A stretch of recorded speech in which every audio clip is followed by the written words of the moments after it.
Tricycle driver sa Oton, Iloilo wala nagduwa-duwa nga ibalik ang nakitaan nga kahita nga may unod nga 14,000 pesos. Hining gintutukan ni Zen Kilantang. Wala naglaom si Norberto Villafranca sang barangay Galang Oton Iloilo nga mabalik ang iya wallet nga nawigit samtang nagamaneho inisang iya motorsiklo. Nakita inisang tricycle driver nga si Hernan Nino sang barangay Poblacion East. May unod ang wallet sang ATM cards, driver's license kag 14,000 pesos nga cash nga inugasto kontani ni Villafranca sa pagpabunyag sang iya bata sa masunod nga bulan. Thankful gid ako nga may ara pa sang tao sa tunga sang pandemic. Ara ka nga may good heart nga naibalik mo gid ang kwarta ko despite nga ambalaan ko kinanglanon gid, pero if you do good siguro ma'am no mabalik man gyapon sa imo.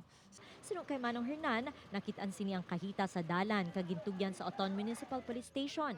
Sa pihak nga may pandemya kag may pagkinahanglan man sang kwarta, bangod nga masakit ang iya asawa, wala ini nagduha-duha nga ibalik ang wallet sa tag-iya. Kita nagkakinanglan ng kwarta po, mas nagkakinanglan pag yung tag-iya sila, hindi ba? Dapat ibalik ko na kay hindi rin mo. Kay mabalik ko na gyapon sa lawas mo, kung di ba ko ibalik, budlay na mo. Si Manong Hernan ang isa lamang sa dapat nga hatagan sang pagkilala kag nagaserbe ehemplo sa ibang nga tao bangod sa iya pagkatampad sa iya isig ka tao. Gani Manong Hernan, padayon lang sa pag-hashtag spread kindness. Upoy Kiramel Porkia, Zen Kilantang, One Western Visayas.